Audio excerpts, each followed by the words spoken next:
Yeah. Okay, speaking of which, Yes. right? I was Well, playing with my Bash console, right? mm-hmm. Mm-hmm. Okay. And you got rid of the files and folders, right? I had a peek in everybody's thing that shared it with me. You got rid of that stuff or no? Well, I got rid of the old stuff, Yeah, the old right? stuff. Yeah. Okay. This is new stuff. Yeah. Okay. So what I did is I created a directory Mm-hmm. and I created a file within the directory, right? Okay. Right. And I opened the file in the Vim editor Mm-hmm. and I just fiddled with it and added a couple lines and saved it and brought it back. Okay. I can see where it says cat toy file.txt. I see the lines I added, right? So the Mm-hmm. file itself is okay. Right. But since it's just a toy to play with, right? Mm-hmm. So what I'm trying to do is to remove the toy file text, the file that I created within the directory. Okay. I'm using the rm command. That's right. Okay. Now, here's what happens. Hmm. It says, and I go looking to see ls toy directory, the directory name, right? Yeah. And slash, and the file name that I thought I removed is still there. Oh, interesting. And I say to myself, and then I'll go, and I try, maybe it's just because it doesn't really tell you a lot, right? It's not like a graphic user interface. Okay. Yeah. So I decide as an experiment, I'm just going to go back and see what's in the file. So I use the cat command Mm-hmm. in the directory, Right. and it says there's no such file or directory, the one that I just erased. Interesting. Okay. Okay. Which I would expect since I just erased it, right? Right. But I say, So check this out. I'm gonna do this to answer your question. So what we could do is it would be really helpful if you could show me, but we're not gonna do it right now. What I'm gonna do is I'm gonna real quickly when we get to that part, we're gonna kind of review what we did yesterday real fast to get kick off the course for today. okay. But the first thing we're gonna do is the removal stuff. So I'm glad you tried it, and I'm glad you got stuck where you did. So let's kind of save the debugging of that for Okay, sure. Yeah. when I'll run through it once. And if you're still hung up after we go through it together, then I'll know that somebody's stuck, and I'll ask you, see if you got unstuck, and if not, then we'll address it. Then we'll try to address it then and see what's going on. Get you maybe share your screen to show us. It'll be a lot easier to see what's happening that way, right? Yeah, no problem. Sound good? Yeah. Cool. I'm glad you tried it. I'm glad you got stuck. I'm envisioning, because I saw kind of a trend with people that maybe tried some stuff out, misusing or confusing the directory names and the file names. So it could be a confusion there, but I wouldn't want to speculate until I can see this isn't one of those. It's obviously I'm missing some command or some subtlety or something like that. Okay. Because you should be able, if you have a file within a directory, you should be able to delete that file, right? Yeah. And if you see it when you list it, you should be able to cat that file and do everything else with it too. But again, it's hard for me to tell without looking, and we'll get into that. That later. So no, I appreciate that. That's good. That's a good question. That's why those of you that are just joining on time, thank you for everybody that made it here, made it on time. I'm sure some other folks are going to kind of trickle in, but I'm gonna kick us off and get going because it is that time. So Michael Collins was just asking a question earlier, and I joined about 10 minutes early. I'm going to try to do that before classes just in case people are stuck somewhere, have a question or something like that. And I'll also record those bits just again in case something that's valuable and relevant for debugging comes up in the conversation. So it'll be worth a look, but I'll try to keep us on time for the 18 to 19:30 Pacific. So let's quick question before you get going, if you don't mind. Sure, please. Hopefully I'm the only one with a problem, but maybe not. We had that list of commands that we were looking at yesterday. Mm-hmm. I used the echo command, and I'm stuck in echo command. I can't get out of it. Oh, okay. I can't get back to home. Nothing. It's just I'm stuck. Yeah. How do I get out? When you press enter, does it just keep spacing down or something like that, or giving you more arrows or something like that? You can't get, nothing happens. Oh, you're muted.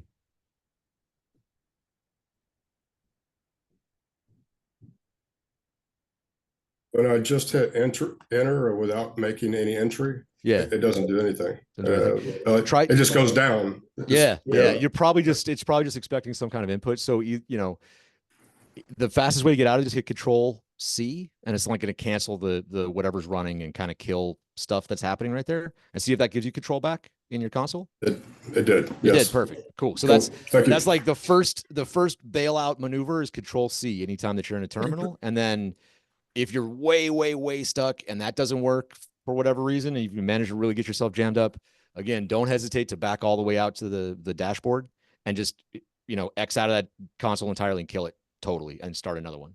And you might lose, you know, a file or something like that, but none of this stuff is crucial yet. So it's there to be broken. But yeah, Control C, that's a good one. Cool. Good question. Thank you. That's exactly what I'm talking about. And I guess, yeah, anybody else before I dive in, because we were really just going to do a review at the beginning anyway.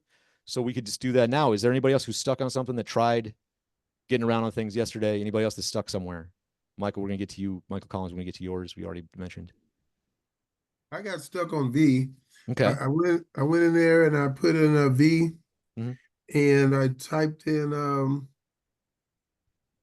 I got to the screen where I could type my 2 lines in. Yep. And then I tried to hit escape to get out. I Mhm. went down to the bottom line and put the colon in and hit Q, and it wouldn't go, it wouldn't go anywhere. Right. So when you make an edit to it, so Q is if you just quit. That's just quitting. If you Yeah. want to save it once you make a change, you have to put W to write the changes that you made first. So you do :W, then Q. Okay. So W is the save. Yeah, that's what V's a tricky one, man. I know it's a pain. Okay. So :WQ. And another, again, trick there is that if you want to leave and you don't want to save, or for whatever reason, you're like, no, I just want to leave. I don't want to make, like, you made a change to a file and you really don't want to save it. You can use the exclamation point with Q to, like, it's kind of like a forced quit kind of thing. So it'll quit without saving. So colon, : exclamation point, and then and Q. then Q. Yeah. Okay, Yeah. got And it. I honestly don't remember if it's Q then exclamation point or the other way around, but, you know, try it. It'll work Yeah. one way. Maybe it Okay. works both. I don't know. But that's the flag or the other piece that you use for that command. But yeah, good one. Yeah. V is there's a reason I give it to you. I'm not gonna like force you to use it throughout the course. We're gonna actually go and kind of do more user-friendly stuff with a more file editor, integrated development kind of editor thing in Python Anywhere today. But V is built into everything, and it's really easy to access. We're all Linux terminals, so it's good to know it's there. And sometimes it is really quick just to pop something open, make a change, and close it without having to open up different windows. So I know it's a pain. Thanks for trying it out. Everyone gets stuck in there when they first do, man. It's just so frustrating. So I'm glad you asked. Anyone else? Anything they tried got stuck somewhere? That was pretty much it. Everything else Cool. was pretty cool. Everything else was pretty self-explanatory. Nice. Excellent. All right. So then, Oh, you know what? I did Yeah. do one thing. Sure. I had a file example. Mhm. I did the example file, and then I did the EX, and I hit enter, Mhm. and then I hit the EX, and then I hit the enter, Mhm. or hit tab. I hit EX and then tab. Yeah. And then so I went and created another file. I had to call it example2. Right. So Because you when I already have one typed that the existed. EX in there, it didn't bring the file up. Is that because I had 2 files with the same name? It is. And I can show you. So when we get to actually, let's hang on to that one. I'll show you what you can Okay. do when you get back to the terminal, because that's also built into it. Yeah. You just honestly, what you do is you just hit tab a second time and it'll list for you everything that's in there. So Oh, it'll okay. give you both the example 1 and 2, like in a list. And so if you're Uh-huh. not sure even what's available and you start typing, you hit tab complete, nothing happens, hit it a second time. And if nothing still happens, then there's nothing there with those words or letters or whatever. But if you hit a second time and there is more than one thing, it'll list all the things that fit your criteria so far. That way you have a better sense of what's available. Okay. But yeah, I could show you that too if you remind me when we get the terminal. But yeah, these are all great questions too. That's good stuff. Anything else come to mind? Going once? No, I appreciate all you for trying that and having those stuck points. That's the learning. That's better than any PowerPoint or anything that I could give you. Yeah, Hold on, I gotta admit some you more always remember the one you can't make, the Yeah, one thing exactly, you man. know, That's so the thing, is that you learn by going through that pain of getting stuck and be like, wait, what happened here? And how do I, yeah, that's How do I it. move So on? yeah, Correct. exactly. All right. So welcome those of you just joining us. I'm gonna go ahead and go through the slides real quick, and we'll get into the stuff for today. Let me try to get okay. Split I'm screen going trying on. to get a split screen, but All right. All right. So here we are again. Welcome back, everyone who is here, who's made it back. We're still in week 1.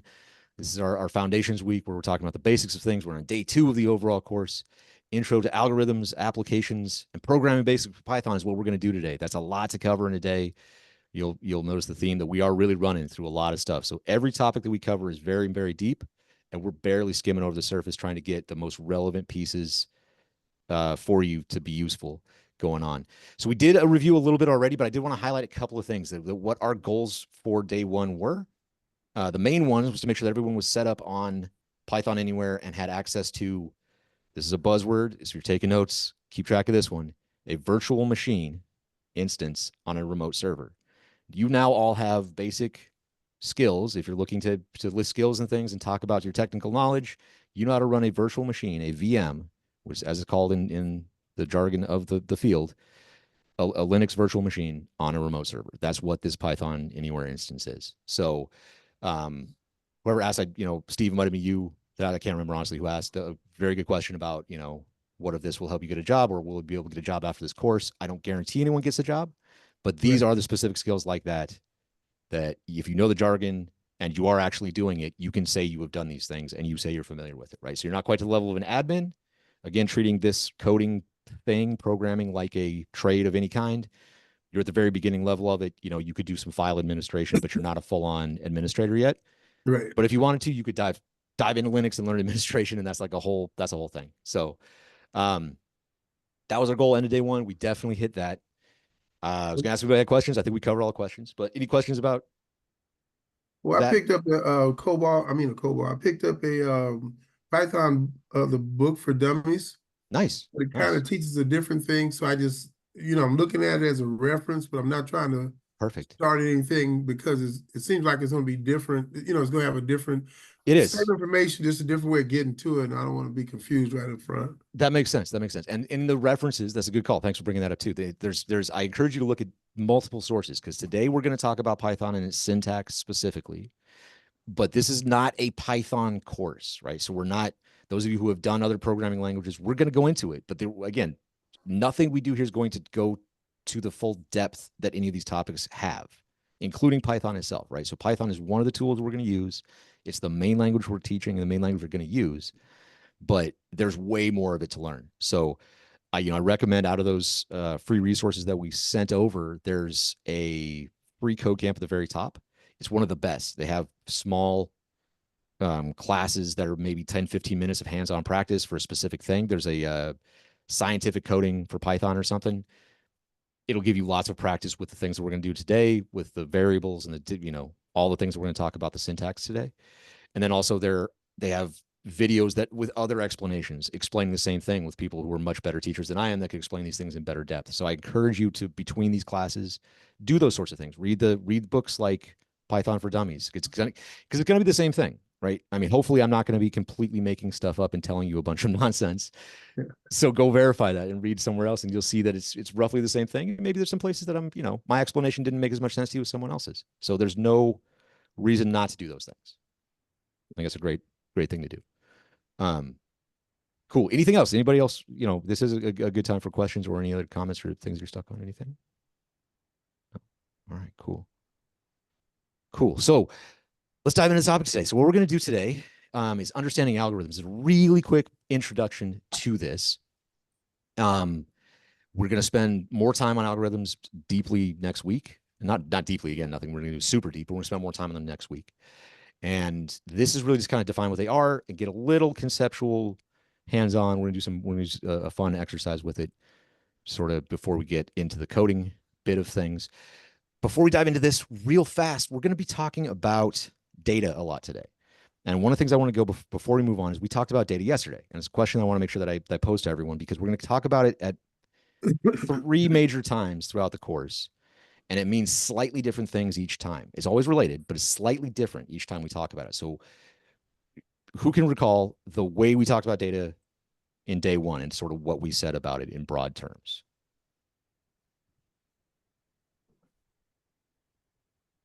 Well, I think data is just factual information. I don't remember what we talked about. So that's the data that we're going to be talking about today. That's perfect. That's great. That's the data that we write down. It's stuff like numbers and words and things like that, right? Yesterday, we talked about data being stored in a machine in the computer at the low levels in your memory and your storage as ones and zeros. That's data. Oh, When right, we right. talk about the size of Binary. data, right? Yeah, binary.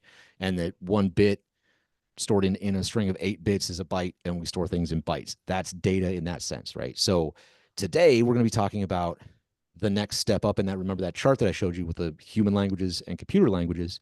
We're going to be talking about moving, closer to the Python human language part. So yes, last time we were talking about the machine languages, the binary. Now we're going to talk about data and how Python handles it, right? So the first thing we're going to do, though, we're going to talk about broad computer programming terms like algorithms and some other application stuff. And then we'll talk about data. When we talk about data today, it's going to be that sense that you talked about, Steve, with information that you write down, not the stuff that we store, but they're connected. So I want you to keep that in the back of your mind. Okay. All right. Algorithms. So what is an algorithm? There's lots of stuff here. Don't be overwhelmed by the text. It's really just a set of instructions on how to complete a task. That's what an algorithm is. It's step-by-step instructions. As I put making a jelly sandwich up here, you think about the steps that are involved in making a jelly sandwich. And we're going to do that together later. It's going to be great. We'll get a volunteer from somebody who hasn't done this before, seen that before, or has any experience programming. I'm going to maybe call on you there, Scott.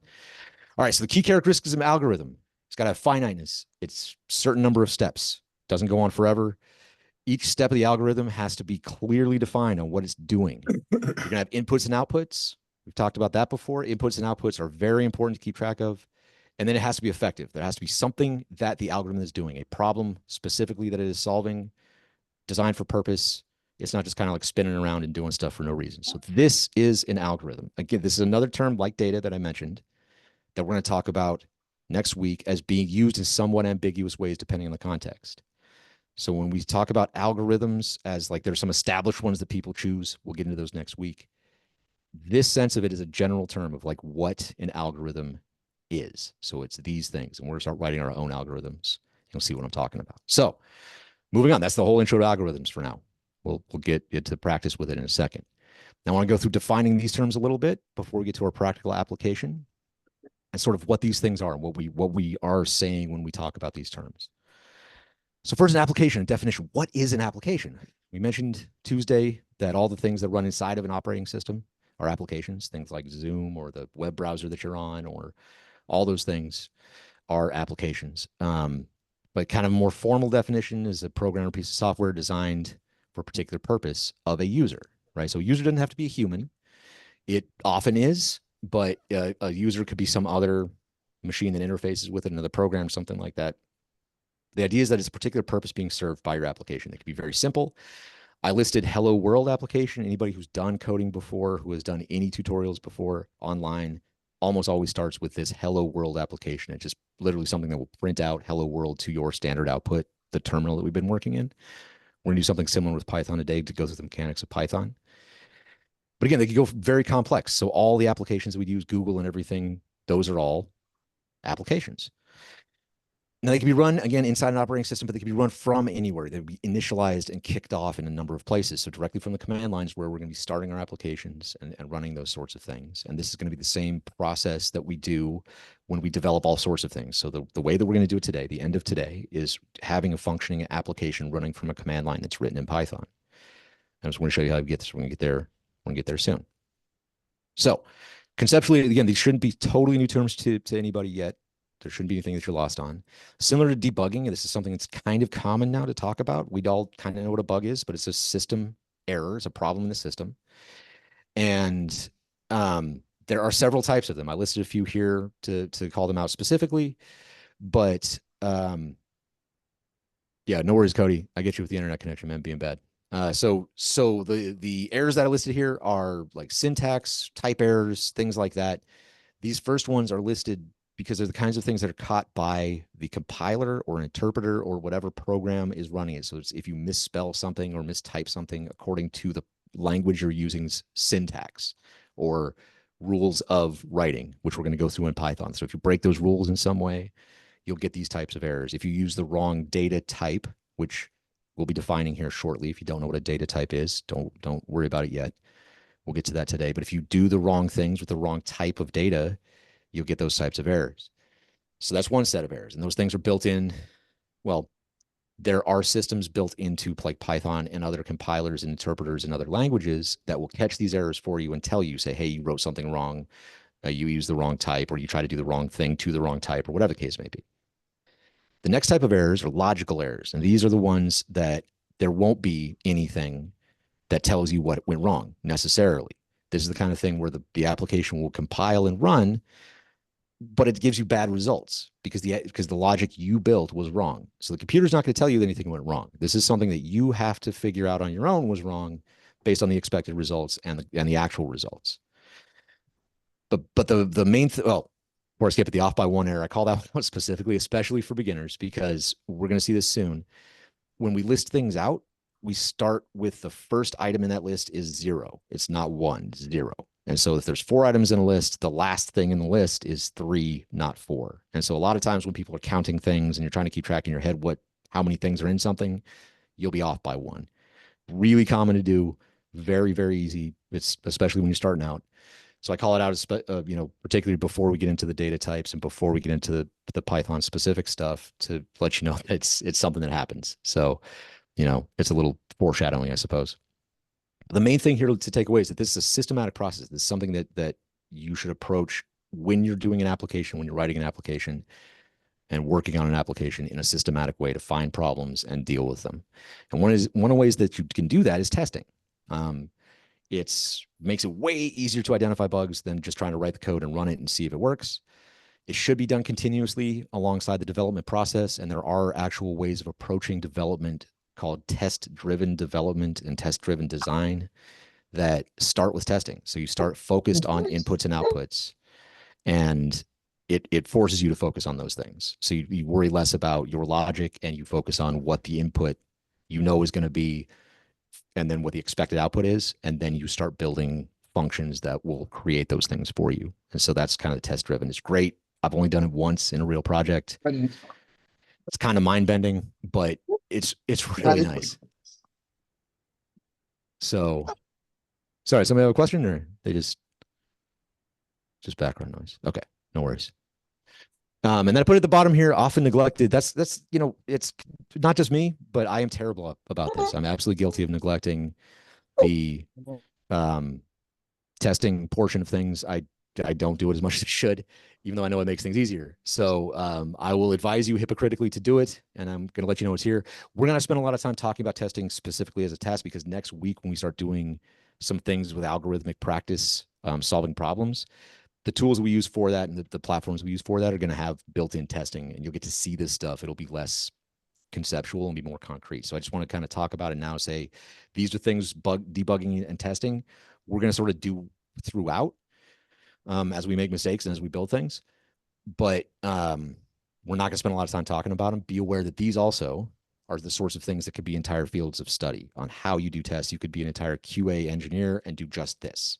So I'll call out some things along the way on what we're doing with debugging and testing, but this is a whole separate section, something that you need to know as a part of the process and know some general techniques for, generally, even if you're going to do any of this stuff, you got to know how to do some testing. But it's not something we're going to go really super deep into. All right, cool. So with that, before we move on, are there any questions or anything? I know I flew through that stuff, but it was all just kind of high level definitions about what we're going to be doing. Is there any questions before we move on? No? Right. Great. Okay, so for Jeff, actually, page Yeah. 1, you said that was a very important statement, and unfortunately, I missed it. When I said the VM, the virtual machine instance, yeah, just that term, the virtual machine, and I bring that up, and I say it's important to understand that you're running it. You're like, when we write in the console, we're running into a virtual machine Linux instance. When you go to learn further things and more complex things, or like cloud deployments, things like Azure and AWS or Google Cloud Platform where we're deployed, you can do these same things. They have stuff for VMs. And so it'll be listed as like a VM, and the documentation is a VM, and you know how to use a VM because it's what we're doing here. So that's the thing that I'm sure is important. Thank you. Yeah, for sure. Any other questions? All right, cool. Let's do this thing. This is going to be fun. I need a volunteer though before we get going. I know we're kind of conditioned against volunteering, but I want to get somebody who wasn't in last cohort and who is genuinely new at coding and hasn't seen this demonstration before. So I'm out. I'm going to recuse myself. yeah, I was gonna say you did this last time, so I don't want you, Michael. You did a good job, but you want to repeat it. Well, Michael Dill, you want to do it? Oh yeah, I got this. You got this? All right, man. Yeah, Okay, got this. cool. So what we're gonna do is I'm gonna stop sharing. So I'm gonna set a timer, and I'm going to play the role of the computer. I'm gonna be the operating system, and what you're gonna do is you're gonna give me directions to actually physically make a jelly sandwich. I'm gonna go ahead and turn this real quick. I'm gonna turn this and move this stuff. Actually, hold up. I should probably set my timer over here talking about setting timers. All right. So what's going to happen is you're going to give me directions. I'm going to kind of play stupid, but not really stupid. I'll play along a little bit. I know some subroutines. I know some kind of basic stuff, but I'm not going to do anything real complex. If you don't give me good directions, I'll kind of stare at you and say, I don't know what you're talking about, but I do have some things, right? So I have, so I got this cutting board. I got a knife. I have a paper towel, peanut butter and jelly, bread, right? So I got all these things, bag of bread. Now what I'm gonna do is I'm gonna take these back off and I'm gonna put them out of sight. And what I want us to do is kind of picture this area, the whole area that you can see, including my, chair, maybe the bookshelf in the background or whatever else you can see back there, past this little gray curtain thing, as the computer, the whole computer. But this black desktop right here is our environment. And I want to keep track of that term because we're going to use it a lot later when we build our application. So this is the environment that we're in. All right. So Mike, what I'm going to do is I'm going to turn on the timer. I'm going to say go. And what I want you to do is give me directions so that at the end of this 5 minutes, we have a jelly sandwich. Do you understand? I understand. All right. Just a jelly sandwich, not a peanut butter. Peanut butter. I'm sorry. Peanut butter and jelly sandwich. Yes. Thank you for clarifying the requirements before starting. So go ahead. Okay. Grab the peanut butter and jelly and place on counter. Done. Grab the knife and cutting board and place on counter. Grab the loaf of bread and place on counter. Open the loaf of bread and withdraw 2 pieces of bread and place them on the cutting board, side by side. Open the peanut butter and the jelly jars.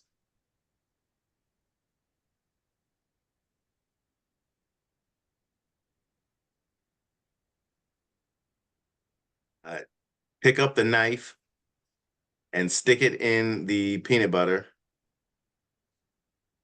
Take a scoop of peanut butter with the knife, remove the knife, and apply that peanut butter on the knife to the loaf of bread on top. I mean, the piece of bread on top. Oh, I got the loaf of bread, man. Okay. A piece of bread on top. There's 2 pieces of bread. The first piece of bread. There's no order to bread. Apply peanut butter on the knife to the first piece of bread. I don't know if the bread in front of you is to the top or left or right. That's why first I said the nice. top There we piece go. of bread. Order's important. All right. I'll give you. I'll let you slide on this one in a second. I'll say this one's the first. Well, that's good for Liz. Good for later. Okay. All right. All right. Repeat the motion with the knife and peanut butter until the first piece of bread is completely covered with peanut butter. Like that. Okay. Done. We'll call that done. Done. All right. Stick the knife into the jar of jelly.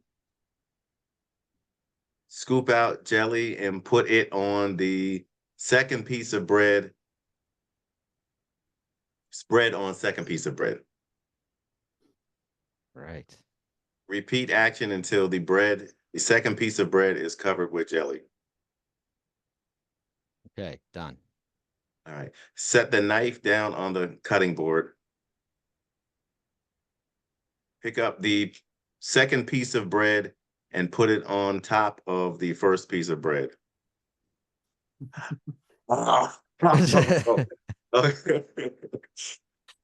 Remove the second piece of bread from the first piece of bread. All right.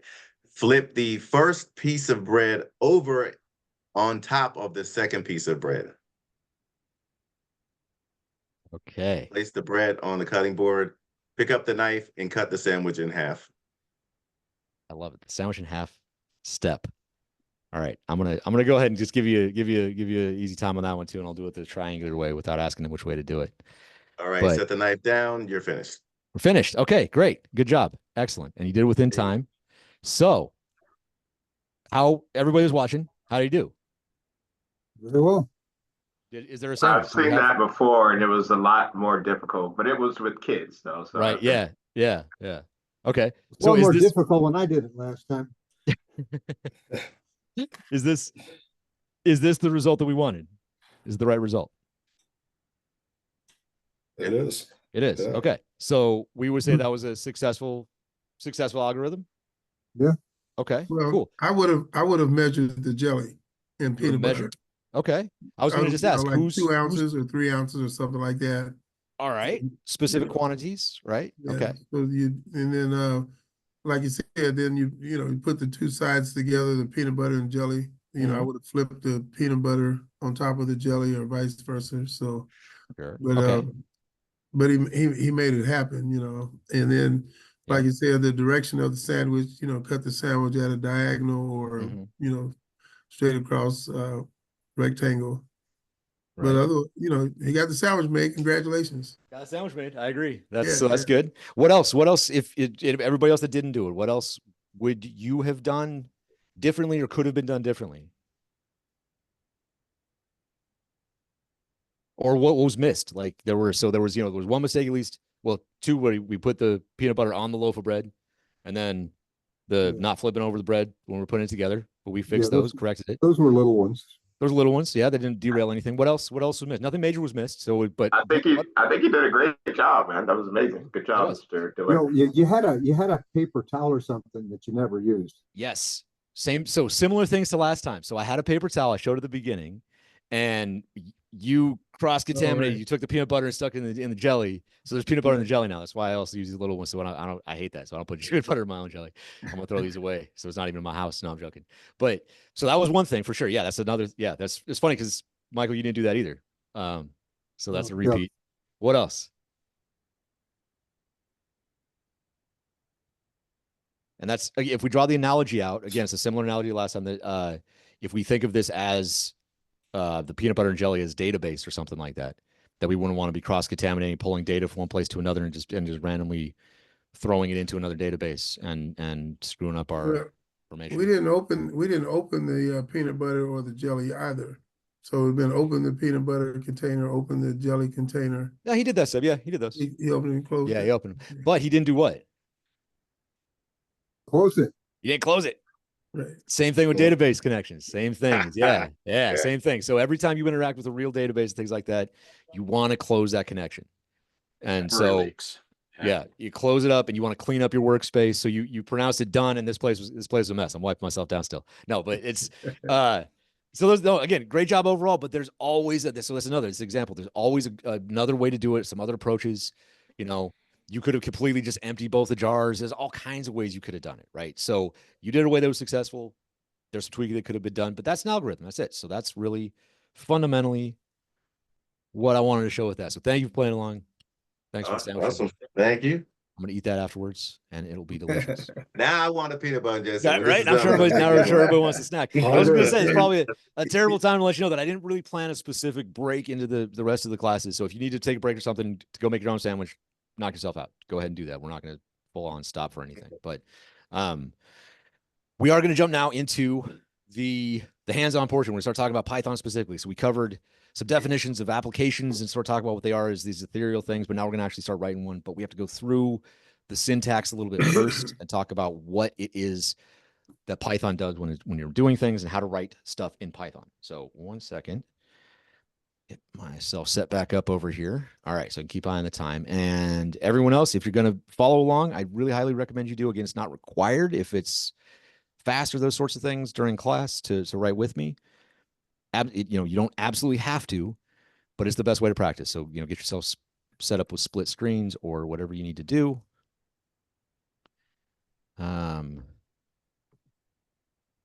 And we will, I got all the Zoom stuff in my way here. Switch over to our Bash console. Again, if you don't remember how to get here, you can start off in your dashboard and go over to consoles in Python anywhere, and then you should have one open. If you have more than one, delete one of them. We're probably going to need two today because we're going to go over and write some stuff and it'll like open another one for Python, and you have a maximum of 2 on the free version of Python anywhere.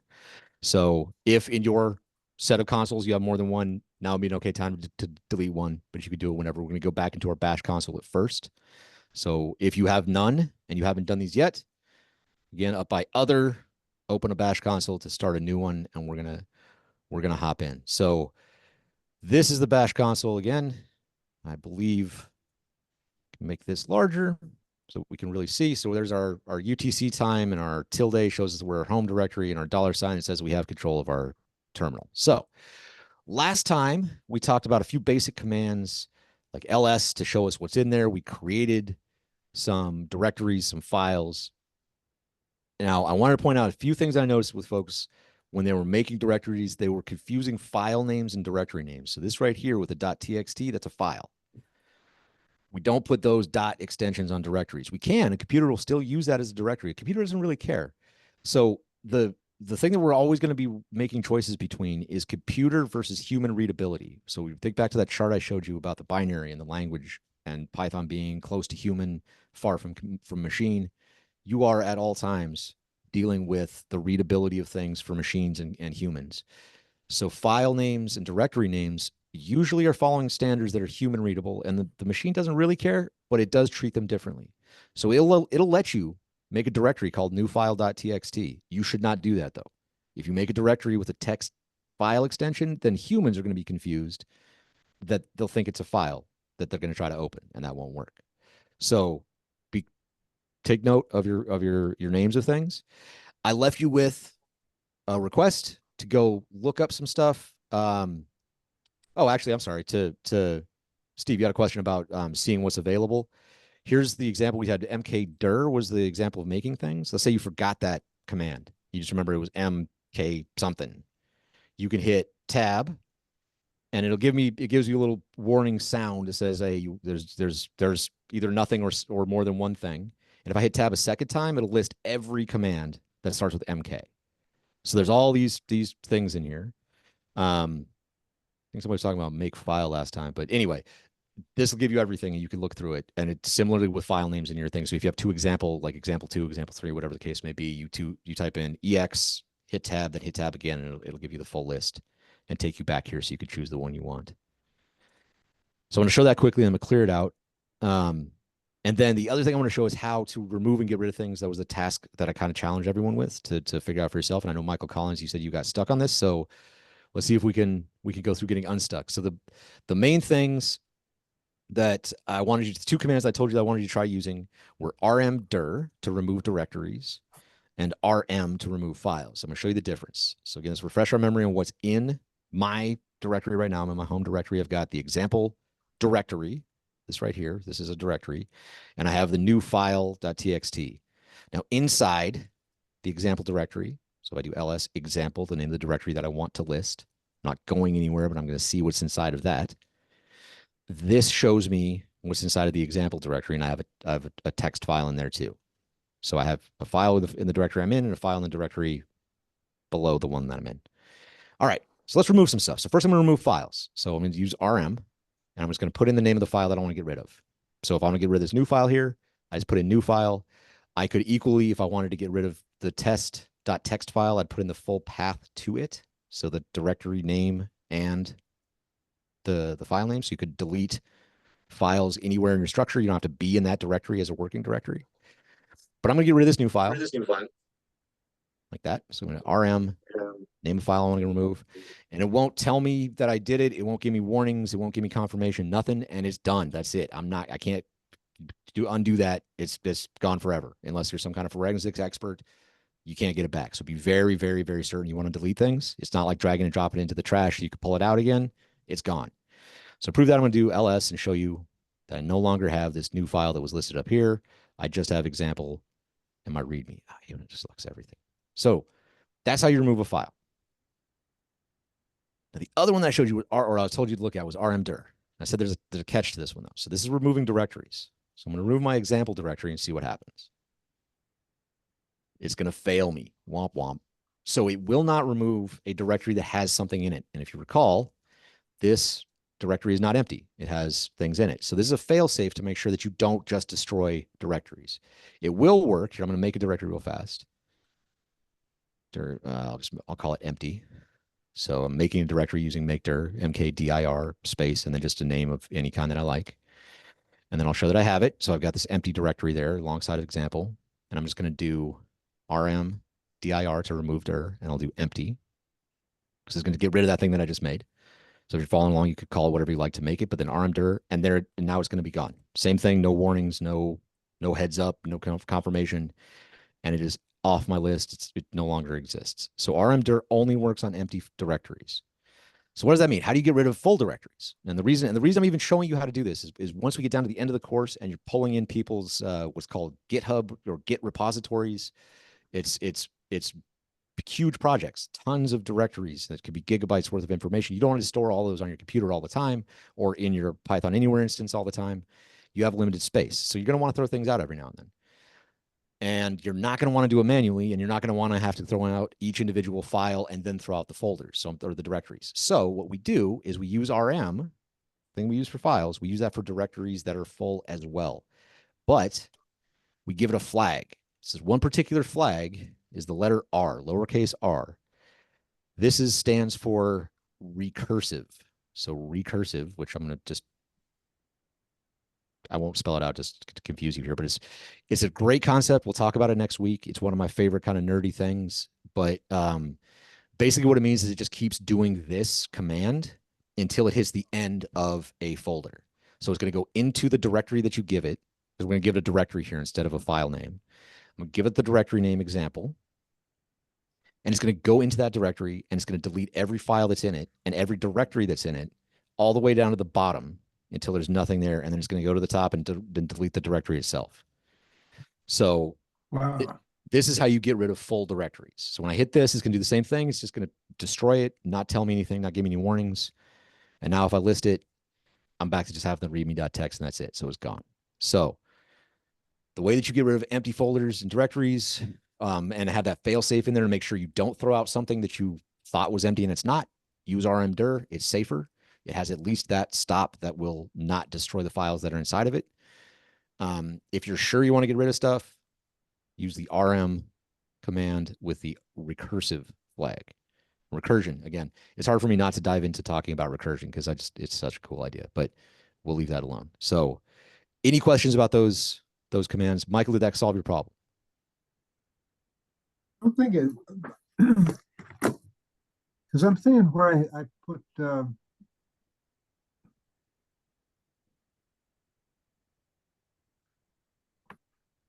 let me you're read still, for, you're let me still read stuck? for a second. Okay. All right. So yeah, that's the thing. If you're still hung up and stuck, man, again, hit me up between classes. I got no problem. This goes for everybody. I got no problem meeting with you one-on-one and looking at your thing specifically if you don't want to share it here in class or if you're just too hung up in class to get through it. Some of these problems, seriously, they will take more time than we have to go through, but I don't want to leave you hanging, leave you feeling stuck. So reach out to me. Okay. Try to catch up. But if you can't get it working right now, we could do it another time. All right. Okay. So those were the last bits of Linux stuff that I wanted to do today. Jeff, I have one question. Oh yeah, sure. What's up? I put in mkdir Mhm. and I'm getting missing operand. So you're just doing mkdir like this and then nothing? You got the minus. Nope. You're getting this right here? Did I repeat what you're getting? So that Yes, means, you did. yeah, an argument. So there's nothing after. You didn't tell it what directory to make. So you can't just pass this command with nothing after it. And that's what it's telling you here. It's like you have to give it something. So Give you it a have name. to, yeah, give it a name of a directory. Doesn't matter what. But wait, Gotcha. did my internet freeze on me here? I don't think you're moving on. No, my bash console, my bash console froze on me for a second, so I had to restart. There we go. Okay. Yeah, so you have to give it some kind of name. So, you know, something, doesn't matter what. And then you'll have that. But if you just do mkdir by itself, then it'll break. Got it. Thank you. Yep, sure. Any other questions? Anybody else kind of stuck somewhere?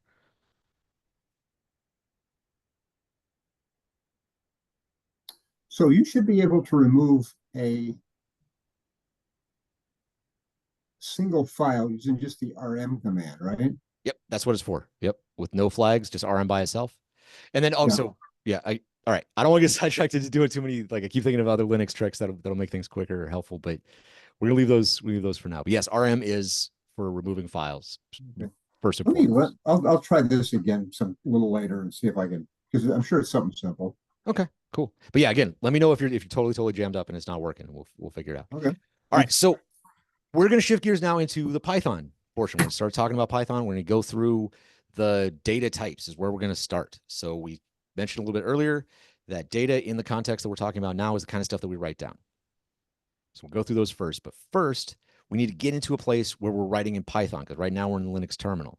There is a way to get there directly from here. So what we're going to do is, this is already preloaded in Python anywhere. It's kind of in the name. We're just going to type in the word Python, lowercase, no spaces, Python. And then I always, out of habit, type the number 3 afterwards. You don't have to. It's not absolutely required. It's probably going to be a version 3 loaded in your system, and you can just type Python and it'll work the same. But I'm calling this out now because it's very important in Python which version you're using. And so I'm going to show you a way to check what version you have before we get going. So this 2 dashes version, very common thing to put behind a system name like Python. It'll tell you what version we're using. So here, printing out Python 3.10.5. So we'll talk more about versioning later, but this system, if you don't know, is called semantic versioning, meaning that each number means something.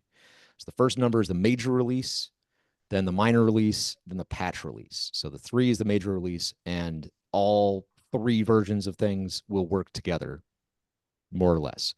Minor versions like 10 should work with other versions like 3.9, 3.7, stuff like that, but not necessarily. The newest version of Python is 3.12, and there are some differences between 10 and 12 that, you know, you might have to update some things, but they should work mostly together. So, and then the last number is just for small bug fixes and things like that, not major releases.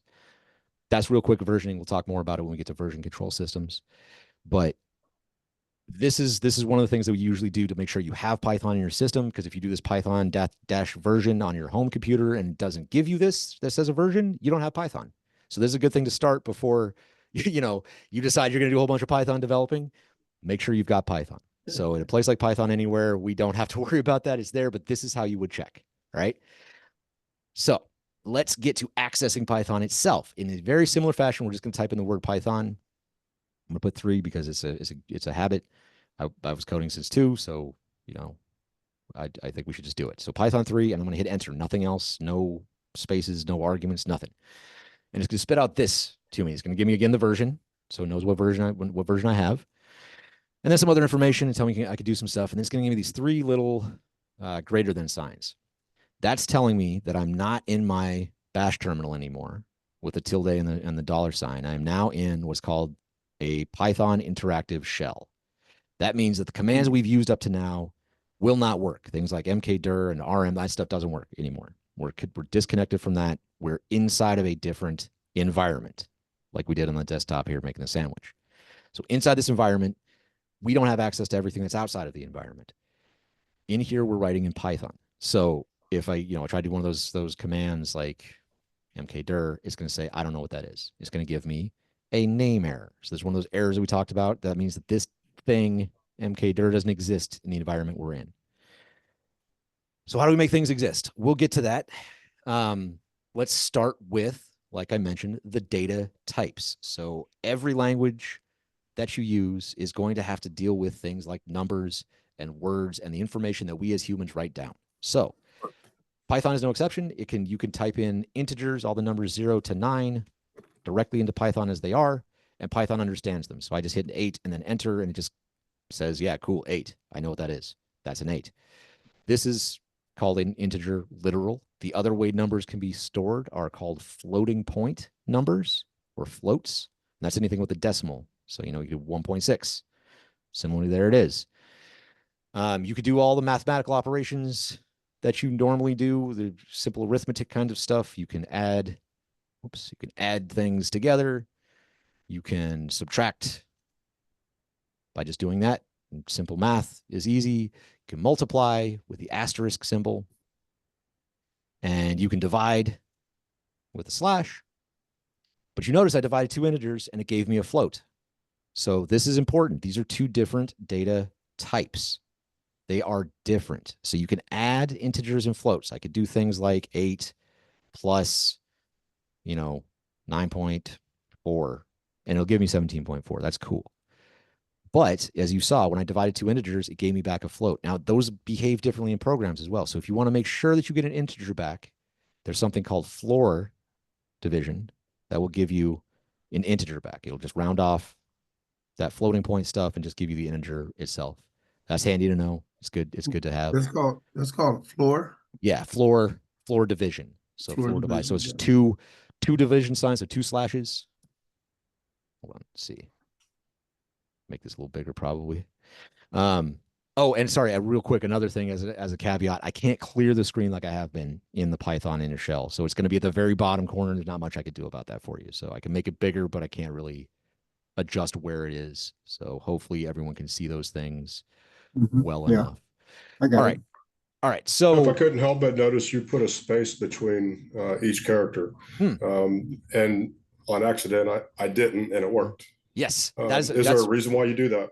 Yeah, that's a really good question and excellent attention to detail. It's largely by convention. So it's that difference between human readable versus computer readable. There is no requirement. Like you said, it'll work without the spaces. The computer doesn't care, but it is kind of easier to see. So that's why I did it, right? It's just sort of a preference. There are style guides for Python. It's called a PEP, and they come out with different ones. Each, I forget which one the number is that's newest, but you can look up online the style guide, the most recent style guide. And writing in Python, they call things that are the right way of writing it Pythonic, which I think is a funny sounding name. But a lot of these things are kind of standards. So I'll try to point out when I use a standard that's like that. Sometimes it's just the way that I like doing things, but I'll try to point out things that are standard like that. And spaces between stuff like this, I believe, is a standard. But that's an excellent question. Anything else come to mind before we move on? Jeff, how do you raise a number to a power? Like, let's say. Oh, yeah. Here we go. So there we go. So exponents. So we could do exponents by doing two asterisks. So if we want to do, say, like 2 to the 4 or something like that, we do 2 and then 2 asterisks. So our base, 2 asterisks, and then our power, and it'll give us the power that we want. And so if we want to, like, say, cube something to the 3, we do 5 to the 10, whatever the case may be. Okay. And so that's, exponents. And then there's another really cool thing that's useful called modulo or modulo. I'm not really sure, honestly, how to pronounce it. But yeah, there we go. Thank you. So it's going to give you the remainder of a division operation. So if you do 9, 4, it will give you 1 because that is the remainder of that division operation. So that's also useful to like determine if things are odd or even. Sometimes that's helpful in programs you're writing or problems that you're solving. It's a handy little trick to know that it does. All right, so those are numbers, integers, floats, 2 kinds of data that we use, 2 data types. The next kind of data type that we can use are called strings. And strings are just any kind of character that we write down, any word, any letter. They can also be numbers. They can also be the representation of numbers. They could be special characters, all that stuff. But the computer won't treat it like numbers. It treats it like what's called a string. And a string, to tell the computer it's a string, we put it in quotation marks. So Python can do, let me start it like this. We can do double quotation marks. Say this is a string. And as you see, it returned in single quotation marks. You could put it in that as well. So you could just give it this is another string with single quotation marks, and it works just the same. You cannot mix single and double. This will not work. This will say, want syntax error. Don't do that. And so it says unterminated string literal. This string literal means that I am just writing literally a string between 2 quotation marks. The other way that you can make a string in Python is this built-in class call is a string, but we don't need to worry about that. So if you see the word literal, that's all it's saying is that you just wrote in like this is an integer literal, this is a string literal, this just writing in the data itself directly is a literal. So this is telling us the syntax is bad. It's a syntax error. We can't have mixing and matching. Now, a time that you can mix and match is when you want to use an apostrophe, right? So say I'm a string. I'm going to put the single inside here and doubles outside there, and that'll work just fine. No problems at all. Now, if I try to do that with singles, also syntax error. And it's going to say invalid syntax. It doesn't even know what's wrong. It's like, I don't even know what's happening here because there's 3 of these. So it has no idea where to break up the string or what to do. And it just breaks. So there's another way to fix this. Can I ask something? Yeah. Okay, if there was the string function, right? Mhm. If you were to actually put something in there, Mhm. like a word or something like string and just pick a word, right? Yeah. Do you put it in? You don't have to put the word inside the parentheses in quotes, right? I don't know. Let's find out. Yep. Fail. Words You not do? defined. Okay. Yeah, you probably do. So that's good. So that's the kind of thing I want you to play around with, though. So any question that pops up in your head while you're watching me do it, that's the kind of thing I want you to be like, you know what, I'm going to try that and Okay. give it a shot. So that's what these things are for, man. So absolutely, it's a good question, though. Yeah, because honestly, I don't think I've ever tried that. I have no idea. Generally, what I use string for is turning something like an integer into a string. So if you pass one type into another type, you could change the type of data that you have. And that's very useful. You do the same thing with integer and pass it a string and it'll come back an integer. So this is really helpful for like when we get down to the web Can you do it stuff. backwards? Like, what do you mean? Integer? Yeah, What's that? you convert a string like a string 9 into an integer. Yeah, right here. I just did that. Int. And the string 9, it came out as an integer 9. Yeah, okay, I Yep. got you. Yep. And so this is really helpful for like web forms when users are putting in information and they have to type their email address or their phone number or something. It's going to have numbers in it. And sometimes you want to deal with those numbers like integers, and sometimes you want to deal with them like strings. Sometimes you want the number to not be a string and you want to change it. So that's what these built-in things are also good for, not just kind of declarations. Usually I declare these types of things, the numbers, the integers, floats, and strings as literals because you're typing out something. It's typically how you do it, right? And then I'll typically use int and string either as placeholders but not even as placeholders because it's longer to write this whole int open parentheses, close parentheses than just typing, 2 quotation marks as an empty string, right? So I typically do not write these function calls to initialize a string. I'll do a literal again, like it's called this mentioned up here, and just write the string itself. So Jeff, the integer is numerical. Yep. And the string is like alpha. Yeah. Yep. So you could put, words, numbers, special characters, whatever you want in here, and it'll save all that stuff. So all the characters that you could type in, alphanumeric and all that stuff, the spaces and all that, it can go inside of a string. And that's what strings are. So lots of things can be done with them. You will definitely be dealing with strings, integers, and floats. These are fundamental pieces of it. There's a lot of things that can be done with. We're not going to go too deeply into. I do want to show one thing real quick with that. The last time we broke up here with the single quotation marks. There's a way to avoid that and still use single quotation marks. It's called escaping, using the backspace or backslash. I'm sorry. And then you can use the same kind of string inside, or the same kind of quotation mark inside, and you see the Python will change it for you basically and return it with the mixed set like it can be. Wow. Is there a particular there's time when double we would do quotes. it, or you're just letting us know that we can do that?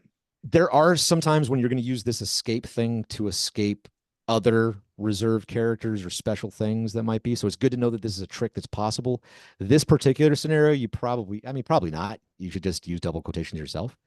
It's a little bit contrived to show what you could do. But yeah, this backslash to escape things is pretty common because there are other characters that they'll disrupt a string. What is Okay, the so backslash Jeff, that string from? came out with double quotes. Yep. Typically it's single quote. What's different? So it changed it for me because I escaped this one and it just flipped it in so that it can have the mix together, basically. So it actually did what you could have done. It just made it identifiable. Yep, it did. Because it doesn't need to store it this way. That's, you know, it kind of did this. Was like, yeah, okay, that doesn't make the most sense. I'm just going to do it this way. And so it did. All right. Sometimes you're pulling data from something that you don't have control of, and you need to escape Exactly. the data That's because the it's format way you're it given. comes to Yep. you. So Yep. you need to be able to render go. a string in your application, and you Yep. have to be able to escape something. Yeah, that you this have no is- control over it being there. Absolutely good point. So a lot of this kind of stuff is the input you're going to be dealing with is going to be strings and integers and floats and things like that. And you're going to have to do exactly what Chris is talking about. Set up your application to handle all the kinds of input that you have no control over, that you know is going to come flying at you. It may have, again, it may have apostrophes, especially if it's user input on a web form. That could be all kinds of craziness. So, yeah, these are the rules, the syntax of it. Strings are huge. There's tons of stuff and we will definitely be working with them. We'll show you some more tricks with them as we go along. That is the basic set of stuff that you need to know how to like make a string and use it, right? So that's strings, floats, integers. The last data type I want to talk about before we start talking about like collections of data types and a little bit more complex structures, they're not even structures yet really, but some more buckets, I guess, is Boolean values. So these types of things are just true or false. That's all that means. So in Python, false is capital false, and true is capital true. It knows those things. If you try using lowercase, it says, oh, I don't know what that is. It gives you that name error. So these are capital true, capital false are what we call reserved words in Python. So you cannot use those words for anything else. They mean that all the time. And if you try to use them, Python won't interpret it as anything other than meaning false and true, right? That's it. So this is handy when building your own logic. This is the kind of things that you're going to use. Again, typically, I mean, sometimes you'll set things as true and false, but understanding that it's one of the things that you can get from something when you compare two things. Like if you want to compare a string and an integer, you can put two signs together. Like instead of saying one equal sign by itself, this is how you compare. You put two equal signs together. This is like saying is equal to. Don't check the string and see if they're the same. And it says it's not. So that's false. But if we do two integers, say, hey, are you the same? And again, there's no spaces between these equal signs to check the quality. These are reserved words, true and false. Yep, true and false. Reserved words, yeah. Yep. And so we got 9 is equal to the integer 9, so it gives us true. So again, so we can use these things to build logic and check equivalence, check relation between things. You know, see is 9 greater than 9?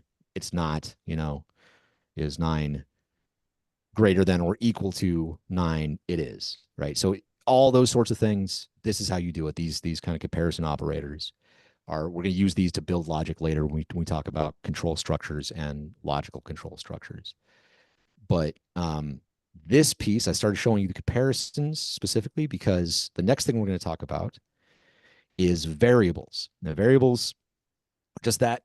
Again, we're not going to, don't get scared, it's not math.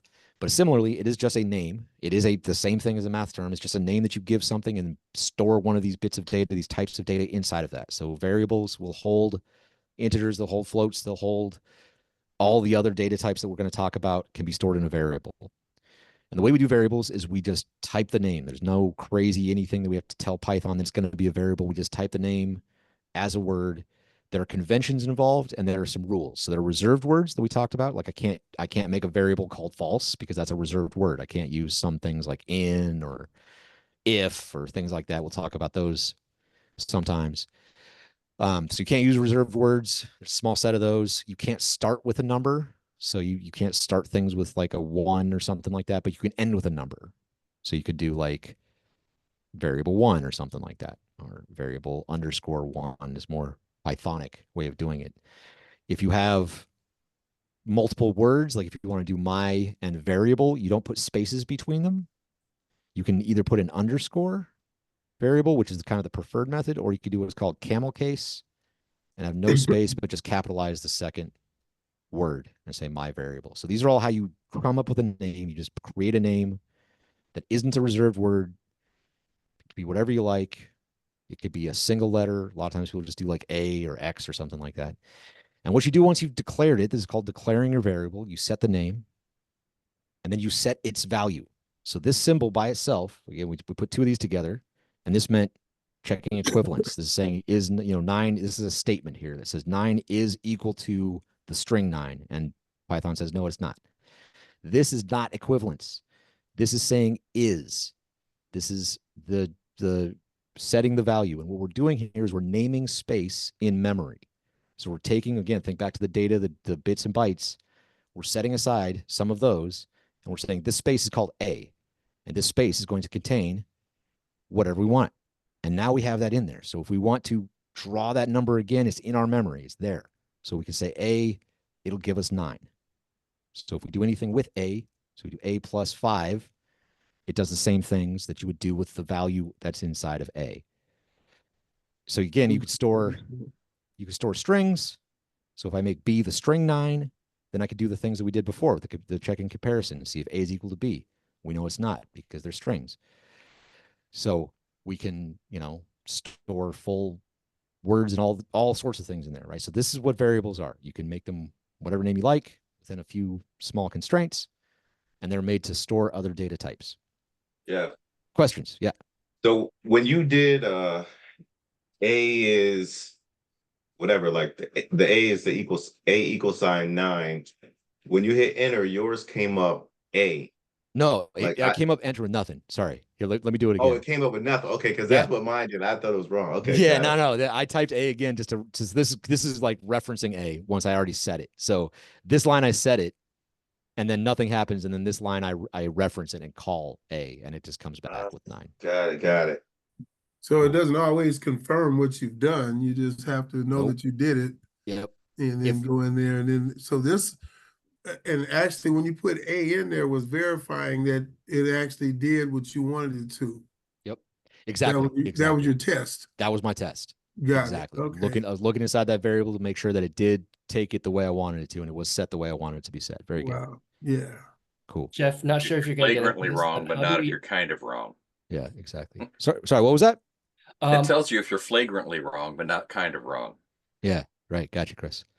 Jeff, wasn't sure if you were going to get into this. How do we unset the value of A? Unset the value of A? I wasn't really going to get into that, actually. I don't think that's something that we're going to need to do at a basic level. I mean, we could just change it to something else. So couldn't you just say A equals A? No, that's going to do some other implications. Play around with that if you want to try it. But you could just set it to a null value of something, like you just set it to 0. You could set it to this, and then it's just a blank string or something like that. But we're not going to get too deep into setting and unsetting and all the implications of what variables can do, because like you said, you could reference, like I could say, A equals B, and then that's going to make it do all kinds of crazy stuff when I call A, and it's going to have implications for where in memory things happen once I do operations to A versus. We're not going to get into all that. That's way too deep for this. Okay. So all I want to do is show you that variables exist, because this is for hyper basic beginners. Variables exist, and you can set them, and they hold data. That's the key that we need to remember, right? We're going to use them lots. So good question, but no, we're not going to get that deep. Are we in a file right now, or? No, we're going to get to that soon. This is still the interactive shell. So all this stuff, great question, it doesn't exist outside of here. So when we leave here, it's not going to persist. This is all staying in memory, right? So A will only be what we say it is. A will only be, I didn't mean to say it that way. A will only exist with the value that we set it as. In this session. While we're here. Yeah. So if I do, again, to get out of these, I should have said this at the beginning, get out of this, we type quit, open parentheses, close parentheses, and it'll give us back to our shell where we're used to it. And if we come back here and we type A, bash is like, I don't know what that is. And so if I go, you type quit. Yep. And if I go back into Python real quick, and now I'm back in here, if I type A again, it has no idea what I'm talking about, because I exited that session. It dropped all those variables, and they don't exist anymore for me in this environment anymore. I have to reset them to something, and then I can use them again. So does quit have to be in caps?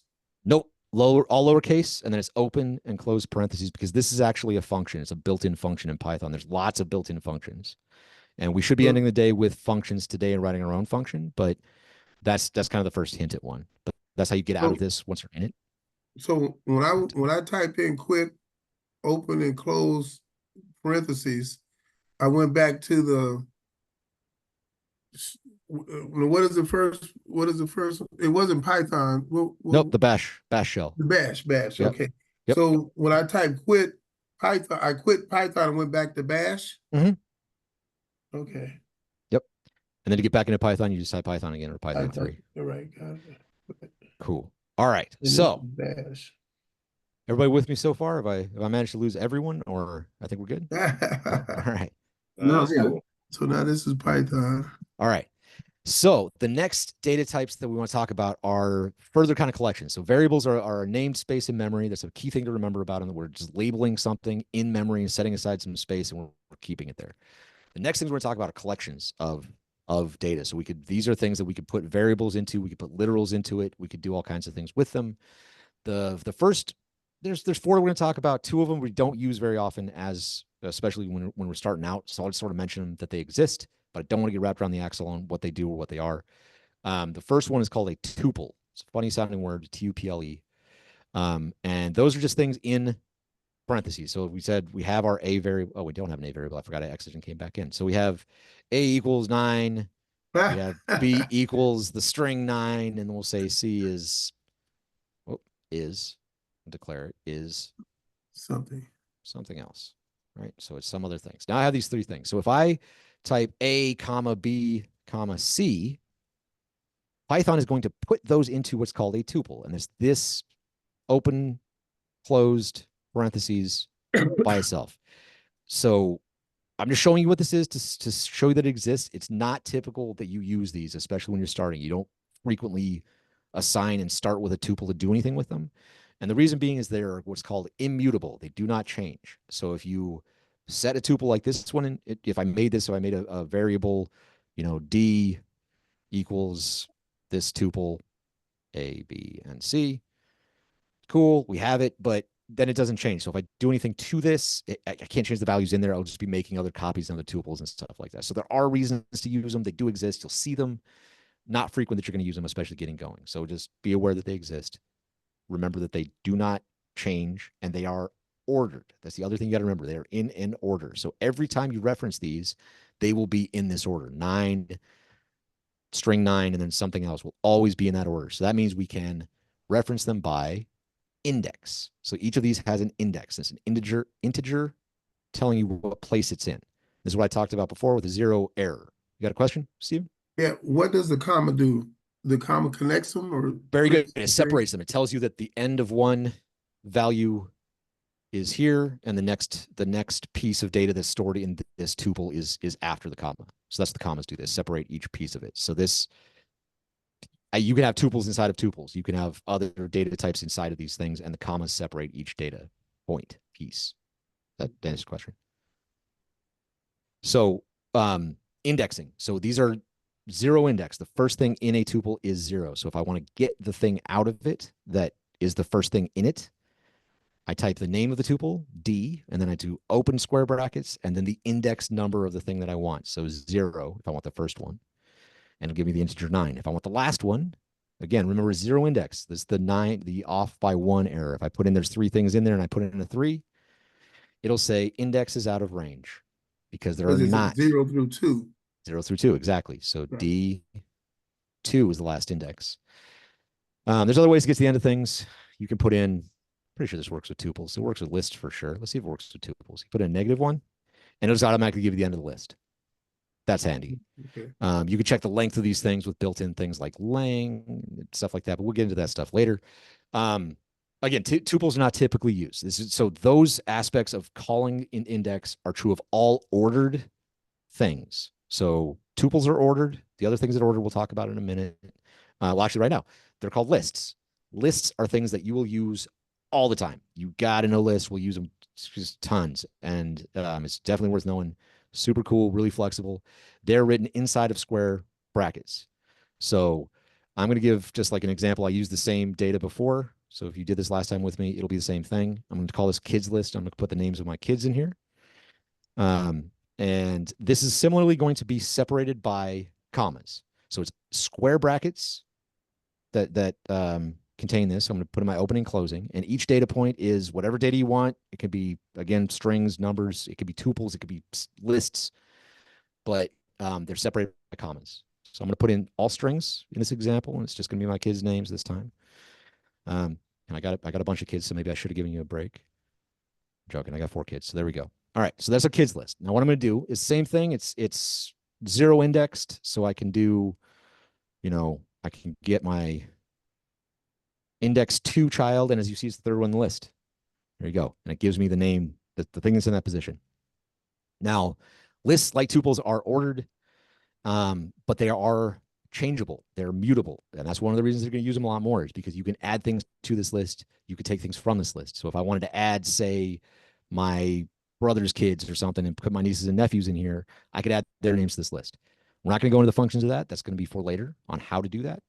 But there are built-in ways to do that where you just stick things on inside of it, slice these things up, pull things out of it, and it's generally done in place on the actual thing that's in there. So that's a list. Very useful, very good. Lots and lots of uses for these. The next thing that we're gonna, the next collection we're gonna go through is we'll skip sets. I want you to be aware of sets. Sets exist. I'll show you. They're in curly brackets. They're separated by commas, just like we did with everything else up to now. I'm just going to put in 2 here because this is not, again, something you're going to be using frequently. It is unordered. So when you call it, it won't come back in this order, and you can't get it by index because of that. It's not something that you can get back. They are, I believe they're changeable. But this is the kind of thing that you're going to use when you get into like matrix operations and you're doing things with vectors and stuff like that, which you're probably not going to do right away. So this is a little bit more deeper math sort of stuff. But just to show an example, if we try to do my set and we try to get the first index off of it, it's going to give me an error and say type error. A set object is not subscriptable. That's what this thing is called, subscripting. You can't do that. So it just says, no, don't do that. But we can check to see if stuff's in it. So I can say like, hey, did I put my son Alex in my set? And I just use that reserved word in, and it'll say you did. It's there. Or say, hey, did I include my son Max in my set? And I say, no, it's false. That's not in there. So, there's reasons you use sets, but not a lot frequently. The thing that you will use a lot that falls between curly braces is a dictionary. Dictionaries are used all the time, and they are great. I highly, highly, highly recommend you learn dictionaries. The difference between dictionaries and sets is that dictionaries are stored as key value pairs. I'm going to do another set of data. I'm going to show you what a key value pair is. So they, like sets, dictionaries go into curly brackets. Like I mentioned, there's a key, and there's a colon, and there is a value that you store, and then you separate it by a comma. So this construction right here is some kind of key. It can be an integer. You can put a number in here. It could be a string. It could be a variable if you have a variable defined somewhere. I don't have any of these variables defined, and then you have a value. It's value in there. So let me show you this in practice with how we would do this. Let's say I want to use my kids as data again, but I want to record their ages, right? So I record kids' ages so I've got a mix of strings and integers in here. He's not that age yet. And separated by commas for each one. And the key value pair is separated by a colon to tell you which one's the key, which one's the value. So the way that we get things out of here, similar to sets, they're not able to call by index, is not ordered. So we can't do 0 and get the first value out of it. But unlike a set, it doesn't give us the error that says that you can't do that with dictionaries. So this is the way that you call things out of it, is telling us that there is no key 0. So 0 could be a key. Like we could have made that a key in here. We just didn't. So there is no key named 0 in here. That's what this error is telling us. So if we want to get something out of here, we have to call it by its key. So if I want to say, know my son Alex's age, can't tab complete that. We'll do Alex, and it'll give me his age. So it gave me the value associated with that key. So this is a dictionary. And broadly speaking, in computer science terms and in other languages, you might see these called hash maps or hash tables or any number of things. We'll talk about why you would choose any one of these data types over another. Keep in mind, though, that these are way faster than lists. So you're going to use lists and dictionaries a lot. And depending on the problem you're doing, this might be faster to get it done. We'll talk more about the choices you make there next week, but this is just a quick introduction to those things. Any question about dictionaries or lists in particular? I know that's a lot real fast, but Steve, if you got a question, you're on mute. So the brackets, the dictionary, so the kids' dictionary is the directory. Is that the directory or the file? Kids' dictionary. It's not a directory or a file. It's this thing in curly brackets that contains these key value pairs. So none of this is files yet. This is all still inside of our interactive shell that we're just defining data types. So this is just a type of data. Like this is a variable that I named kids dictionary. I could have named it anything. And this It's data, just a string. yeah, this And data type is a dictionary. So the dictionary type is this between curly brackets, and all the data inside of it is key value pairs separated by colons and then commas in between them. So that's the data structure. So that's not called a set then. The stuff between the curly brackets is not a set. You're saying that's not okay. Not when it's in a key value pair. It is a dictionary. It's Oh, really important about this. This is really an important data type. And also, so if we go into JavaScript at all, which we will, but if you further down into it, we're not gonna get this deep into it. They'll call these objects, and you'll see things. You may see flying around something called JSON, JSON, all caps, as JavaScript object notation.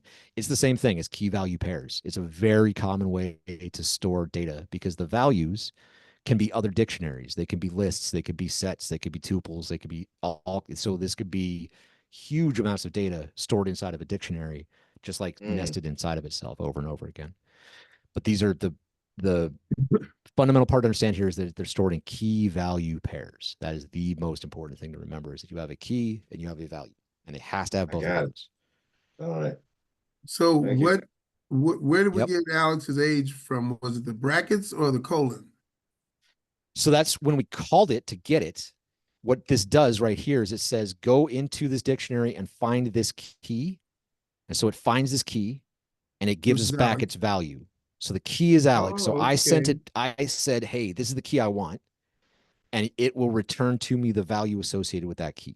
Hey, so all those keys are Alex, Lucas, Max, and Anton. Yep, the kid's name. So if I want to look up, so this dictionary is, I'm imagining, because I've got too many kids to keep track of how old they are, I make myself a dictionary that says, if I want to know the age of a kid, I type in their name and it'll spit back the age, right? So that's what this purpose, that's why I would have a dictionary like this. So you don't tell them that though, right?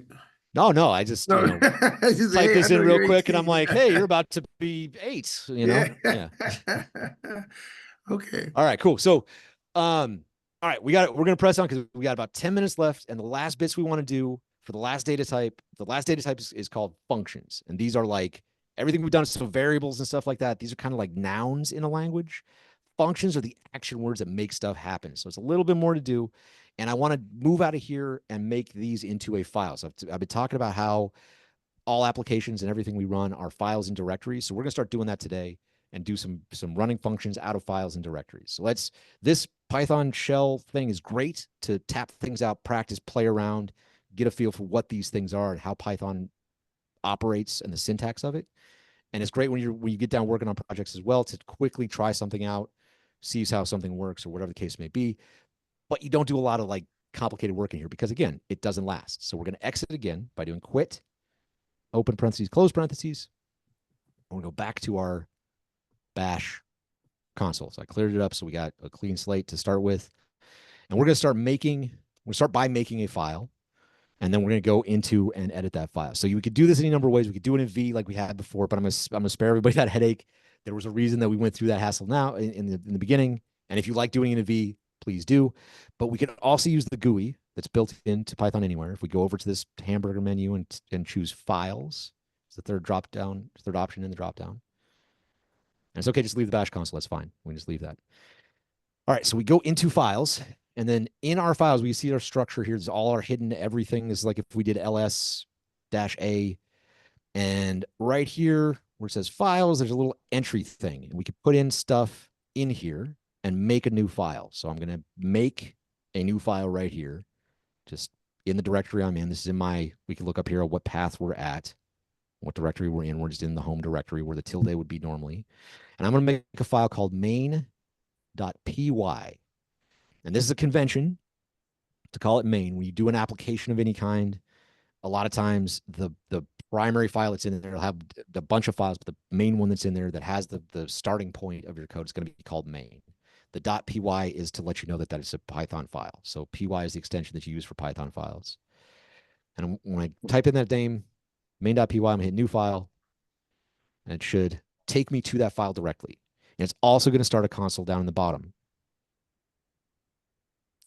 As you see, it's a Python console. It's not a bash console. So what we could do is we could write, this is now our code editor, our integrated development environment IDE. It's another kind of buzzword term thing. So we could type code in here and save it as a file and run it and go back to it. And this is where we do most of development type stuff, right? So the shell that we were just in, that's for quickly jotting out ideas, quickly testing stuff out. This is for actually coding and actually writing. So we're going to spend a lot more time doing that. So functions.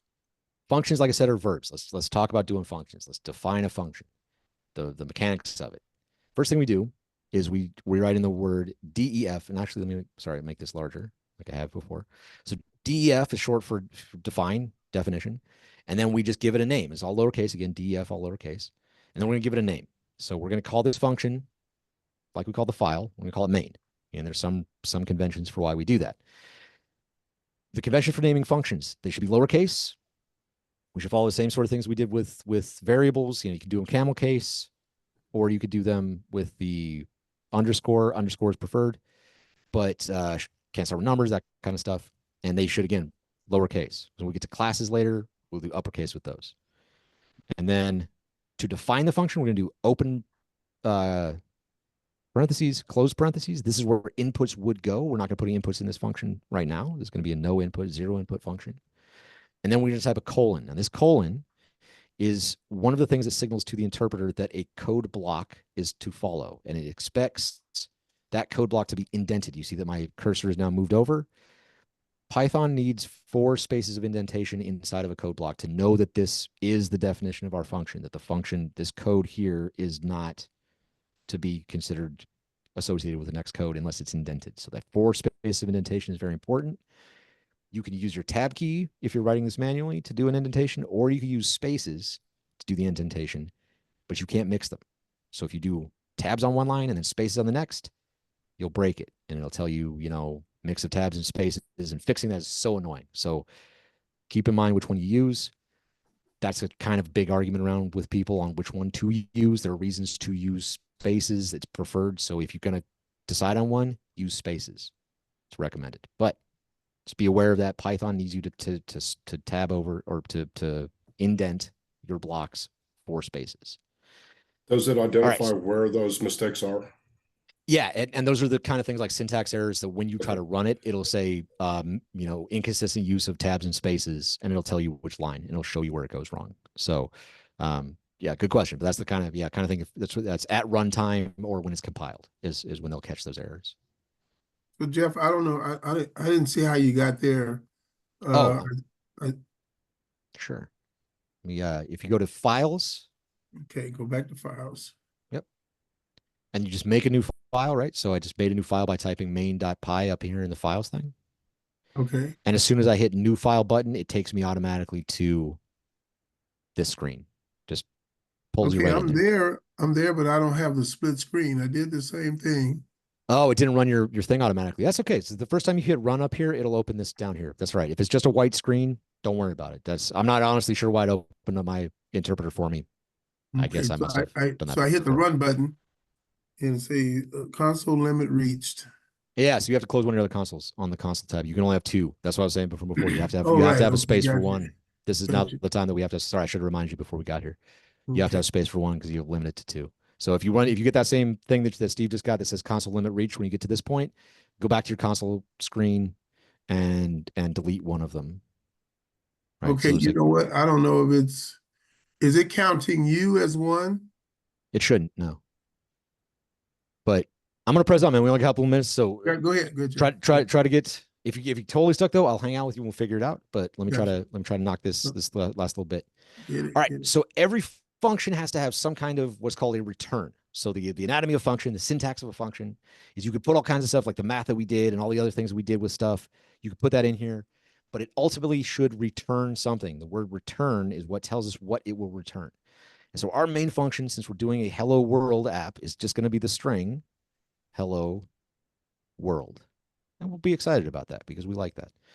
And so this is what it's going to do. So this is a function. So this is what functions look like. It has the def, and then it's got the name that you've given it, parentheses, open and closed, any inputs you want to put into it, colon, and then an indented block of code with whatever directions you want to put into it. You could tell it to make a jelly sandwich, whatever the case may be, but it should end with a return of something. It should give you back something, right? So this function should return hello world. Let's see what happens when we hit run. If you're following along and you have it, it's going to say it's doing some stuff and it's preparing some environments and thinking about it. And it should be loading our Python interpreter. And then it did nothing. So it did nothing at all. So what's that about? Now, if we have to do what's called call this function somewhere. So we have to evoke the function. We've just done a definition. This is just sitting here.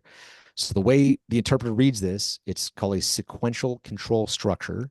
And it reads top to bottom, left to right, really fast. It just comes in here and just reads this. When I hit run, starts up here at the left, it just reads right through it. It said, okay, cool, you defined a function. So it knows this function exists, but I didn't do anything with it. I didn't tell it to run the function. So I have to do that, and that's called calling the function. So I'm going to get out of that code block. I'm going to go down a little ways, and I'm going to go back. So I'm not indented in anymore. And I'm going to use another control sequence that's called a conditional control sequence. And I'm going to end with this. It's a little bit tricky of a concept. So this is something I'm going to leave you with to kind of go look up on your own a little bit too. It's a convention in Python, and this is what's called your application entry point that we're going to write so that we can call this file and run it from other places. I'm going to go back to the console and show you running that here in a second. But let's get this idiom down and remember it. So the first thing is if, a reserved word for this control state sequence or conditional control structure of if. It's an if statement. We're going to check if something is true. We're going to give it 2 underscores. So underscore, underscore. This is just a variable. It doesn't really mean anything special. This is for humans to know that it's like a reserved thing that we're going to use. We're going to type the word name, all lowercase, and then 2 more underscores. So 2 underscores, name, 2 underscores, no spaces.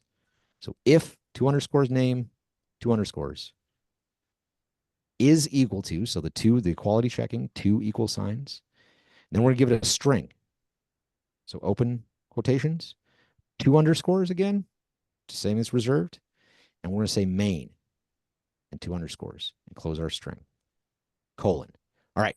So this right here, this phrase, this line, this idiom, very important. This is called the entry point to the application. So what's going to happen is that when we run this from our console, when we go back and run it, the interpreter is going to start here. It's going to read everything. And it's going to say, cool, I got this definition. And then it's going to come out here to line 4. And it's going to say if, and it's going to say this, which is a reserved thing outside of here that the app, the system outside of this is going to check for. It's going to say if this name of our application is main, meaning if this file was called directly from somewhere else outside of it, do this block of code. And we're going to tell it to do something in here. So what we need to do is what I said, call the function. And this is how you call a function. So it looks just like when we wrote quit. Like I said, that was a function. So you write the name of the function, open and close parentheses. This is calling a function in Python. That's how you call the function. So this right here is a fully formed and written application for Hello World in Python. Now, if we run this again, kind of a spoiler alert, nothing's going to happen. It's still not going to come out. You might be wondering why. It's like, why is this? This right here in this console is called a standard out. It's called standard in and standard out. You can put input to it and gives us output out as well. To get something to that specifically, we have to use a built-in Python function called print. And we have to print the result of main. We run this, and we should get our hello world. Now, we could have put this print statement up here inside of, and instead of this return statement and just kept main down here by itself and done all of our work up here. But I want to keep you thinking about the fact that this here is how functions are written. They have return statements.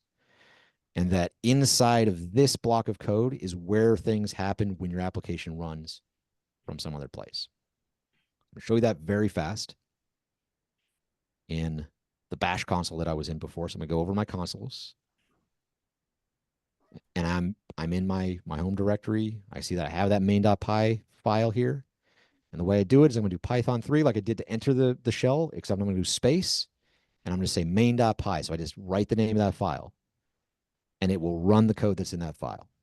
And so now I can run this code from anywhere in my file structure by typing Python 3 and the directory to that file, and it'll give me back the results of what I told it to. And this is here, and it's saved when I save it.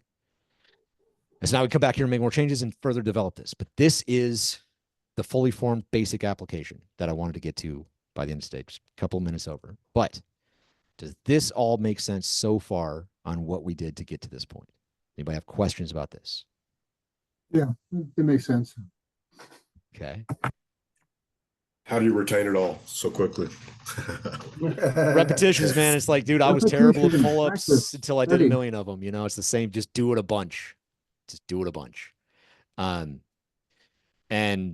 as you're thinking about questions in a couple more minutes, I want to show you what's cool. If you get to this point, I really encourage you to do it. Is once you have it to here, and I said reading and writing, reading is more important, right? So now what you could do is you have this working. If you get Hello World to print out, what I would love for you to do is to go to some sort of text generative thing like ChatGPT and have it write you some Python code. Say like, write a Python script that, and come up with something. I don't know. Takes in a CSV and I don't know, converts it to PDF. I don't know, something, does something else with it. To, you know, whatever you want to come up with. I don't know. It takes in what do we do? I did this for somebody in the last class. It takes in an MP4 and returns a text file or something like that. And it should, in Python, stop. So there we go. So now I say Python script. Great. And it'll give us this, all this stuff. And you may not know all this if you're never able to produce this on your own, but now you recognize that this is the function. And this is the video file, right? And here's an audio file. These are inputs. So this is the syntax. This is the stuff that we just did. So you can read this. And you can just take this and copy it. And look, there's our if statement that I just told you about. So now you know that these are the parts that we're going to call from the outside when we call it. So you could take all this stuff and you could just drop it right into the thing that we just made. So you just take all of this, just copy it out. Whoop, you know what? There's a faster way to do that. I'm sorry. Let me just stop ham-handedly trying to highlight everything. I'll hit the copy code button up here in the corner. Like it's not my first day. So copy code, and then I can just do that over here and just drop it into this and run it and see if it works. Right? And just paste it over this stuff because it's got the same main stuff like that. Or I could take pieces of it and drop it in here and try running it and see if it works.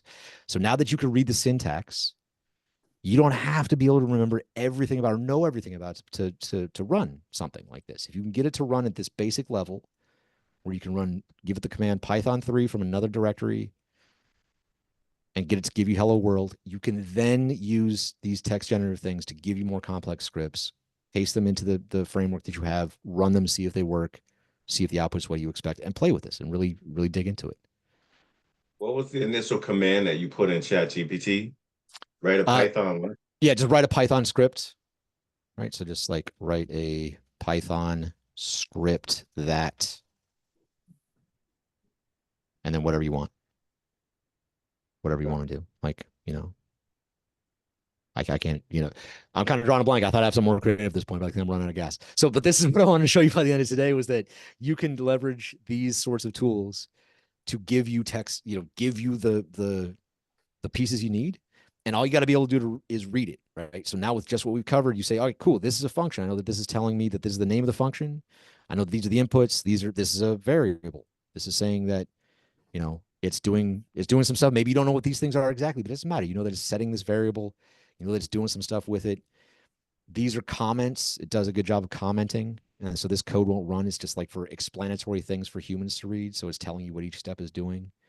And if it doesn't work, you can tell ChatGPT, it's like, hey, that didn't work. Fix it. And it'll come back, you know? And so reading is the most important skill for this. Reading and understanding. And if you can get this basic bit down of a function and an app entry point to where you can run it from somewhere else, then honestly, that's it. The sky's the limit, really. If you just get these pieces down, like right here, what I'm showing you, you can make whatever you want. It does get more complicated, but that's the beginning of it. So anything, and that's another thing. If you're like really curious of what this idiom is, I said it's really important. Is if name equals main. Use ChatGPT as a tutor. You know, just like copy code that you find places, and just say explain this, and it'll just tell you. exactly what that thing is. So in Python, being run in modular ways, and it just goes through a full explanation of it, gives you examples and usage and all that stuff. So it's great. You'll use these tools in that way, but keep in mind that reading is the most important skill that they're gonna be able to use here. So we're a few minutes over. Like, I mean, I think I'm probably gonna say that every single class. You want to try to keep it on time, but I don't want to wrap before I've answered questions. I know it might be late for folks that are on the East Coast. So if you do need to hop now, feel free to. I'm gonna probably stop sharing my screen unless somebody needs to see something specifically. But does anybody have any questions? Yeah, I just want to see how you got to the creative file from the. Okay. I lost my second screen somewhere, but I was just following you. Okay.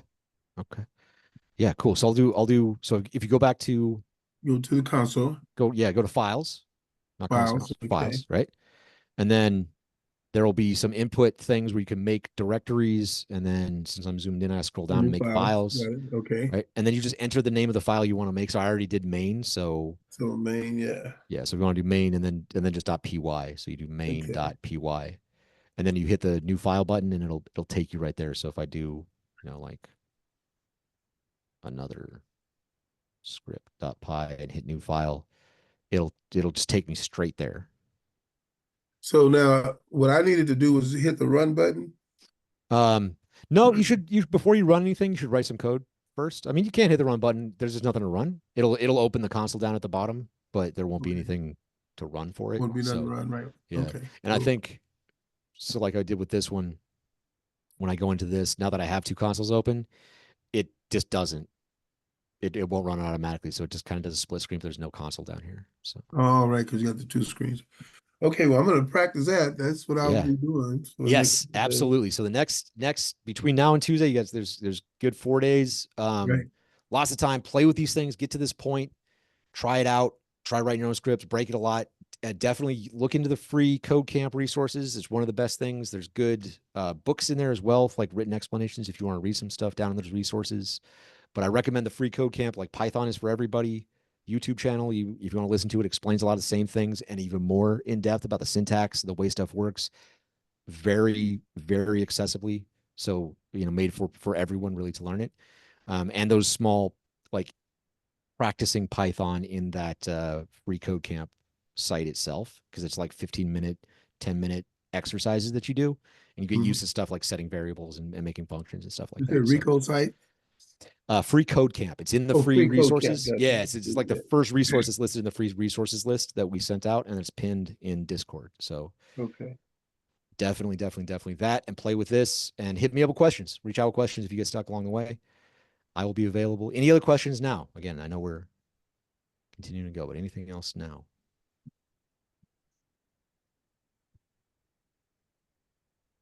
No? All right. Excellent. Well, thank you all for coming, for your time and attention, for your engagement, for working on it. Have a great weekend. I'll see you Tuesday. Don't hesitate to reach out in between if you need. Thank you, sir. Thanks, you. Jeff. Yep. Guys, have a good one. Be safe. Thanks. Make good memories. Yep. Take it Bye. easy. Yeah. Take care.